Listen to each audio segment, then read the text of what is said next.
y bueno, y nosotros también. Leopoldo, la verdad, estoy muy contenta de que esté acá con nosotros. Lo molestamos, pero siempre, a lo largo de todos estos años que estamos haciendo la vuelta completa en la 530, siempre nos atiende con amabilidad y con mucha inteligencia.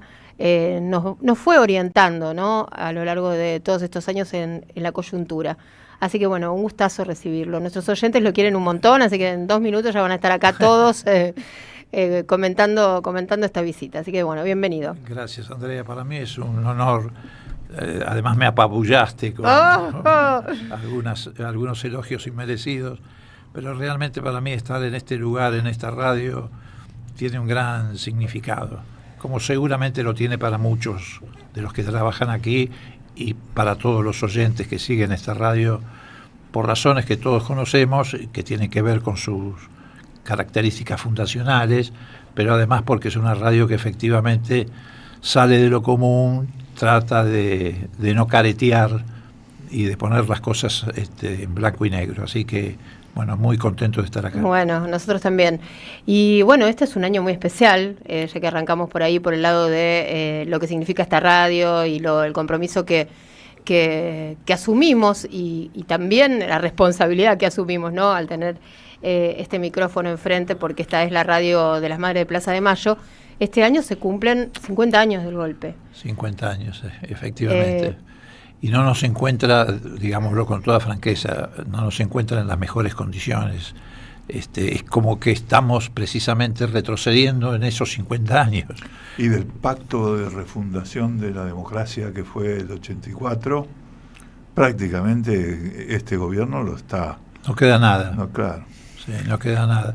Mira, casualmente hoy estuve trabajando bastante, mejor dicho, desde ayer hasta hoy, estuvimos trabajando bastante en la presentación de un recurso de amparo con dirigentes del radicalismo con los cuales habíamos tenido diferencias, estamos en espacios distintos y nos presentamos hoy en tribunales con ese recurso de amparo, haciendo reserva del caso federal para ir, en caso de que lo rechacen o no nos den lugar, en per saltum a la Corte, por el tema del decreto 941 que modifica no solo la estructura de la CIDE, sino que modifica la función y la ley de inteligencia. Uh-huh. El DNU prácticamente es una nueva ley de inteligencia, dictado a través de un mecanismo que es absolutamente inconstitucional, porque los DNU no están concebidos para legislar. Claro. Y haciendo el repaso de todo eso, la verdad que me corría un frío por la espalda, ¿no? Porque estar discutiendo, por ejemplo, si vamos a tener una policía secreta en la Argentina o no la vamos a tener, parece, sí. Ahora que vos mencionás los 50 años, parece un retroceso enorme. Una policía política, ¿no? Y sí, es política y secreta. Claro. Porque además han decidido que todas las acciones de aquí en adelante, que lleve adelante la CIDE, van a ser ni siquiera secretas, van a ser operaciones encubiertas. Claro. Lo mismo que dijo Trump días antes de la invasión. Eso, Leopoldo, significa que si hay una operación encubierta la puede estar llevando a cabo cualquier sujeto en cualquier lugar, con o sin autorización de algún superior. ¿Cómo no se entiende que es claramente una operación encubierta avalada, digamos, por el Estado Nacional? Bueno, una operación encubierta, digamos, para los oyentes y no entrar en tecnicismos jurídicos. En la práctica, ¿qué significa? Significa que si en este caso la CIDE entiende que algún ciudadano, digamos, pone en riesgo lo que ellos califican como el orden constitucional o entienden que un periodista ha generado una filtración sobre información sensible, etcétera, la operación encubierta implica que un auto sin patente o con patentes adulteradas te cruzan la calle, se bajan 2 tipos, te llevan, te suben al auto, no sabes quiénes son, no son identificables.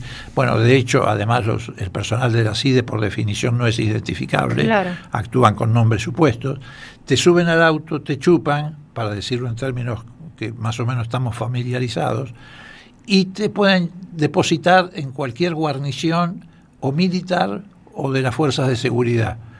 Todo esto sin actuación judicial, sin una orden, claro, sin la obligación de notificar al juez, porque además lo pueden hacer no solamente porque entienden que estás cometiendo un delito en flagrancia, que tampoco lo podrían hacer en esas condiciones, sino porque has contravenido la política de contrainteligencia del gobierno, porque además han suplantado la política de inteligencia nacional sobre temas de seguridad por el concepto de contrainteligencia, que es un concepto de espionaje interno. Ellos enumeran en la ley, el proyecto de ley enumeran las situaciones, pero son absolutamente generales, queda abierto para que para cualquier cosa, en cualquier momento, ¿no? Cualquier cosa. Para cualquier cosa. Pero eso se parece a las prácticas de la dictadura. Exactamente.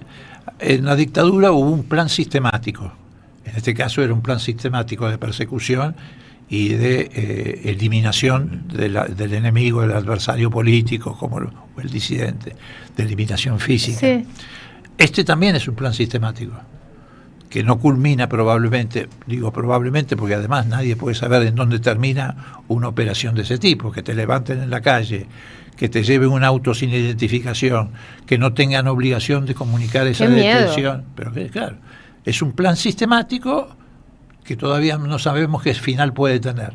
Entonces nos presentamos en tribunales hoy a la mañana, digo en plural porque... Todos radicales, Leopoldo. Sí, todos radicales, de matices distintos. ¿Este tema los reunió? Este tema nos reunió, felizmente. Firmo yo, firma Ricardo Alfonsín, Federico Storani, Luis Cáceres, que es un viejo dirigente de la coordinadora conocido como el Chanqui, ¿no? Cáceres. Sí, el Chanqui. Manuel Garrido, Eduardo Santín, bueno, Terrile, etcétera. Y la verdad que para no retrasar mucho la presentación del amparo, no buscamos más firmas, pero había mucha gente dispuesta a acompañar. Y nos presentamos precisamente porque más allá de nuestras diferencias, coincidimos en la necesidad de tender rápidamente un cordón sanitario que defienda el proceso democrático. Claro. Y además planteamos el problema del per saltum a la Corte, para que la Corte no siga mirando para otro lado. Ahora ahí está el otro problema, porque el Corte. problema inmediato es la justicia. Sí. Absolutamente. Están los servicios por un lado, que en este caso se convierten en un peligro real, concreto, con esta nueva legislación. Y por el otro lado está la justicia, que no se sabe cómo va a responder frente a esto, ¿no? Bueno, la justicia, por ejemplo, la justicia, los jueces, el ¿no? Poder Judicial, sí. El Poder Judicial no ha tratado, por ejemplo, el decreto 70. Claro. Y tampoco trató todavía el 641, que fue la primera reforma que le hicieron a la CIDE, apenas inició la gestión de Milei.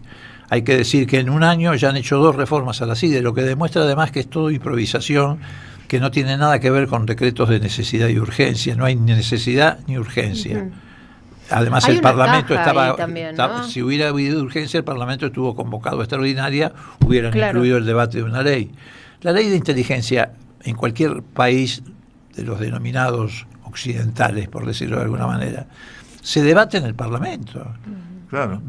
¿No está relacionado con el espionaje que hubo en la época de Macri contra personalidades políticas de la oposición y algunos propios? Porque así fue, sí.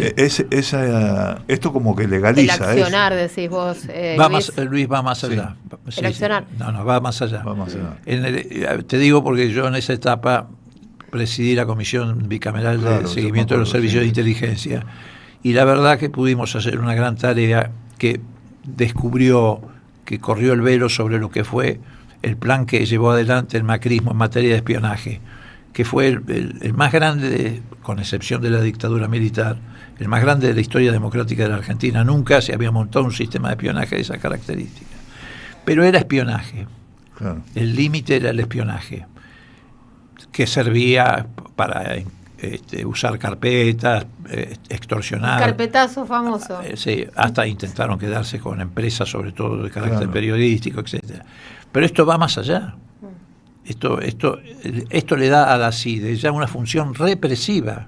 Claro, porque puede detener. Puede detener. Personas. Esto es lo que hacía la CIDE en la época del gobierno militar en combinación con el batallón 601. Claro, secuestrar. Que era, claro. El batallón marcaba los blancos, la CIDE secuestraba y se los pasaba. Sí. Sí. Esto está en este momento vigente. Está vigente desde... Atención, porque esto es importante. Pero por eso mismo nosotros planteamos un persaltum a la Claro. Corte, porque cada minuto, cada hora que pasa es un riesgo mayor para 45 o 47 millones de habitantes. Claro. Esto está vigente en este Sí. momento. Todo DNU empieza a tener vigencia a partir de la publicación en el Exacto. boletín oficial. Y hasta que no lo trate el Congreso, esto no tiene... Ahí hay plazos que corren. Cuando ingresa al Congreso corren 10 días hasta que la Comisión de Trámite Legislativo empieza a tratarlo. Si la Comisión de Trámite Legislativo en otros 10 días no produce un dictamen, recién en ese momento está en condiciones de ser tratado en el recinto. En síntesis, si se sigue ese procedimiento, recién estarían en condiciones en el Parlamento de tratarlo hacia fines de febrero. Ujú. Mientras tanto, está vigente. Vos me podés decir, bueno, se puede reparar el daño de lo que se produzca en ese interín, digamos, porque cuando está vigente, aunque vos después lo voltees, los Sí, el hechos... daño no se repara nunca, eso. Claro, no. y menos en esta materia. Claro. Claro. Vos podés reparar un daño económico, por ejemplo, Claro. que te haga un DNU, pero ¿cómo reparás la desaparición de una persona ¿Cómo? o la tortura de una persona? Claro. Eso no tiene reparación. Digo, entonces, por eso nosotros decimos, la medida de amparo que hemos presentado tiene sí un plazo. El juez, porque ya tenemos asignado un juez en el Fuero Contencioso Administrativo Federal, que es el juez McCormick, tiene 24, 48, 72 horas. El amparo tiene un trámite muy rápido. Si en ese interín no se produce una resolución o se produce una resolución contraria a la presentación, nosotros vamos a ir en apelación directa a la Corte. Además lo hacemos porque queremos que la Corte no se haga la distraída. Claro. Porque acá está en juego el plexo fundamental de la Constitución, que son los derechos y garantías Claro. del ciudadano. No es que está en juego un patrimonio de naturaleza económica, Sí. una empresa del sector público. No, acá está en juego la vida de los ciudadanos. Exacto. Es tan importante, desde el punto de vista de la concepción democrática, es tan importante como el voto. Claro. Pero, sí, La Como el garantía. voto, Pero y como el absolut- respeto al Congreso y a la... Porque también acá hay algo inconstitucional, que es que un decreto modifica una ley. Sí, Están no. pasando muchas cosas No, pero irregulares. además la propia Corte tiene dicho, en casos muy anteriores a tiene dicho que los DNU no pueden cumplir una función legislativa, Claro. no pueden legislar. Claro. Y además acá no surge de ningún lado ni la necesidad ni la urgencia, Ujú. salvo que el gobierno de Milei esté imaginando un ajuste mayor que lo obligue entre comillas porque lo hacen a gusto, pero lo lleve a escalar aún más el proceso represivo en la Argentina. Claro. Porque esto forma parte de una de las piezas de un armado, de un engranaje que está pasando desapercibido para la sociedad. Hablemos de eso, a ver cómo es ese engranaje. Claro, a ver, esto empezó. El protocolo antipiquetes de Bullrich y Milei. Sí. Después siguió con una modificación a la ley orgánica de la Policía Federal, que también la puso Claro. a la policía en condiciones de llevar adelante tareas de inteligencia. Después, en el Congreso hay una modificación muy seria del Código Penal, que también apunta a, digamos, legalizar aspectos represivos. Ahora viene este decreto de necesidad y urgencia, que además de esto que estamos hablando, que es la posibilidad de que haya una operación encubierta, que secuestre personas, etcétera, subordina también a las Fuerzas Armadas a la inteligencia, porque le quita al Ministerio de Defensa la dirección de inteligencia militar. O sea, le quita al Poder Civil la facultad, Sí. como teníamos hasta aquí, de controlar las acciones de inteligencia militar. Vuelven a manos de las Fuerzas Armadas, pero a su vez las Fuerzas Armadas quedan subordinadas en materia de contrainteligencia a la estructura de la CIDE, que pasa a ser la cabeza de todo el sistema. Quiere decir que las Fuerzas Armadas también van a poder hacer inteligencia interna. Sí. Y otra cosa, Luis, discúlpame, Sí. porque me Todo eso embalo va- con esto. Claro, no, pero Sí. todo eso... Y otro aspecto del decreto es que toda la administración pública va a pasar a formar parte de este sistema de espionaje. ¿Por qué? Porque crean dos organismos. Uno que se llama, no me acuerdo exactamente, pero es una especie de coordinadora de de inteligencia nacional, Sí. y otra de información. En esa coordinación de información meten a todo el sistema público, a todo el sector público, con la obligación de desarrollar tareas de contrainteligencia. Quiere decir, obligan en todos al lados rector de una universidad, claro, al director de un hospital. a espiar. Sí, claro. A buchonear. Como A buchonear. Claro, armar unas listitas, Y tal a dar cosa, sin límites de Ay, ninguna qué horror, naturaleza qué horror. los datos de las personas, sin autorización judicial. O sea, el RENAPER va a poder dar todos claro, los datos. la FIP también, La FIP, todos todo. los Sin organismos autorización, no hace falta autorización. Entonces, ellos van a pasar a quedarse con toda la información. O sea, violan principios elementales también. Claro. Sí, esa información tenía que estar muy acotada a la FIP, por ejemplo. Y después cada organismo del Estado tiene información personal que tiene que ver con esa actividad. Sí. Pero todo eso creo que está legislado. Cada dato personal. La ley de que datos uno personales. no puede ser usado Público, por nadie. por supuesto. Claro. Salvo autorización judicial. Claro. Exacto. Bueno, por eso la también famosa ley las de datos plataformas personales. y todos se desviven por obtener datos Bueno, de las acá personas, ¿no? en el caso del espionaje en plataformas, eso va a quedar en manos El de ciberespionaje. Karina. Claro, Sí, ellos lo sí. presentan como una disputa de poder interna Claro. entre Pero eso- Caputo y Claro. Karina. Milei. Claro, lo que es ciberinteligencia queda en la CIDE y lo que es ciberseguridad pasa al ámbito de la jefatura de gabinete. Bueno, ¿y qué rol tiene Patricia Bullrich en todo esto? Central. Usted, Moró, la conoce a Patricia Pero Bullrich sí, por hace supuesto, años y mucho. Como mucho. No la conocí cuando se llamaba Carolina Serrano. Después. La he conocido ahora que ha vuelto a retomar el apellido Bullrich Luro Pueyrredón y actúa de acuerdo a esa prosapia. esa genealogía. No, mira, yo creo que Patricia es una mercenaria de la violencia institucional. Ella, en cada uno de los gobiernos en los que ha participado, ha tomado con mucha pasión, abrazado con mucha pasión la represión. Ocurrió en el gobierno de la Rúa, si bien ella no era ministra de Seguridad, tenía una gran influencia sobre de la Rúa y el famoso grupo Yushi, Sí, Claro. que era el que rodeaba... Era ministra de Trabajo. de Trabajo, Claro, efectivamente. Era la después que la se reemplazó peleaba con Flamarique. Moyano. Claro, ¿no? sí. Sí. Pero ella tuvo una gran influencia, incluso me consta que tuvo una gran influencia en la decisión de adoptar el estado del sitio en los días trágicos de diciembre del 2001. Después volvió al gobierno con Macri, ahora ya de manera más definida en el Ministerio de Seguridad. Y bueno, y en el camino dejó la desaparición y la muerte de Maldonado, de Rafael Nahuel, la provisión de armas para favorecer el golpe en Bolivia, que es una Claro, causa sí, judicial sí, que todavía sí, está sí. abierta, pero por supuesto cajoneada por el juez penal que la tiene a su cargo, Claro.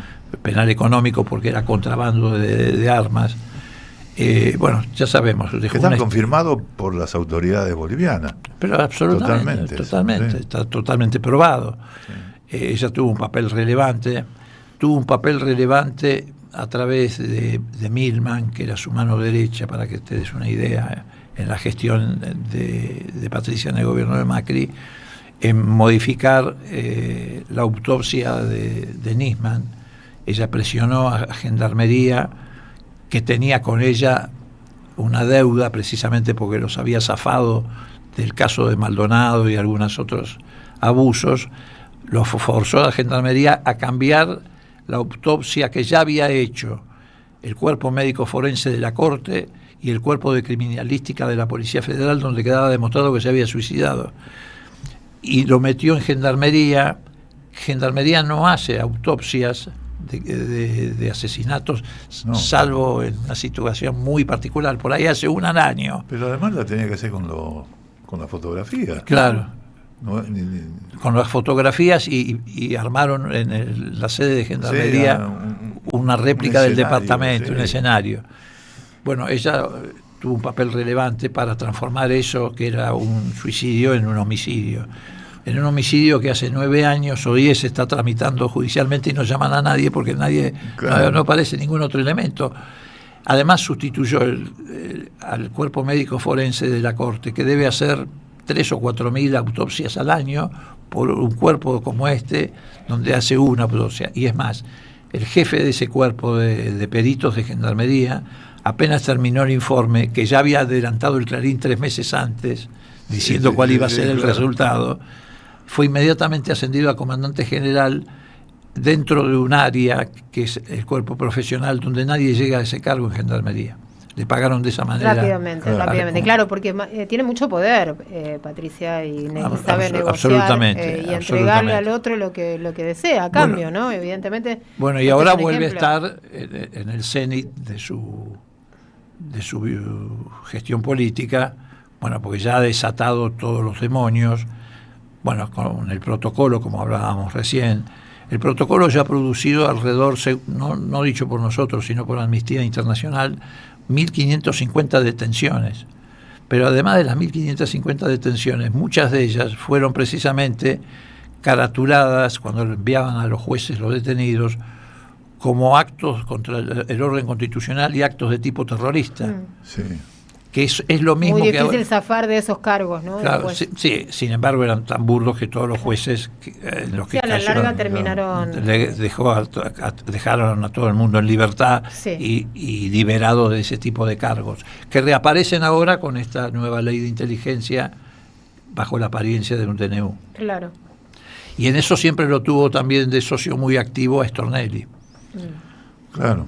Stornelli era el que hacía esos cargos. Y ella hizo esa historia que ahora, por ejemplo, es un tema que tiene que ver con Venezuela, pero el argumento principal de Trump con Venezuela era que Maduro era el jefe de un cártel de drogas que se llamaba el Cártel de los Soles. Sí. Bueno, arman todo el operativo, lo secuestran a Maduro, lo llevan a la corte, pero en el medio... Patricia Bullrich, que todavía estaba como ministra de Seguridad, incorpora el Cártel de los Soles en la lista de los grupos terroristas, y hace ese seguimiento. Y Stornelli, por una denuncia de Waldo Wolf, que es un tipo que está a favor del genocidio en Palestina, vamos a decirlo, presentaron una denuncia también contra Maduro, ¿no? Pero ahora acaba de pedir la extradición de Maduro. Sí, pidieron la extradición de Maduro a la Argentina. Pero el Tribunal de Nueva York, que va a juzgarlo a Maduro, descartó la acusación del Cártel de los Soles porque dijo, ya está demostrado en otras causas que ese cártel nunca existió. Claro. Es más, ahora vamos a meternos en el tema Venezuela, vamos a hacer una breve pausa. Estamos charlando con el dirigente político, diputado, mandato cumplido, Leopoldo Moró. Pero vamos a meternos en el tema Venezuela, vamos a ver también qué están diciendo nuestros oyentes que se comunican en nuestro WhatsApp 11 3200 0530. Y bueno, y vamos a comentar también esto del Cártel de los Soles, ¿no? Porque es algo así como un invento que tiene que ver con lo popular en Venezuela. ¿Sabían el nombre del Cártel de los Soles? Era algo así como un nombre de fantasía para atribuirle determinado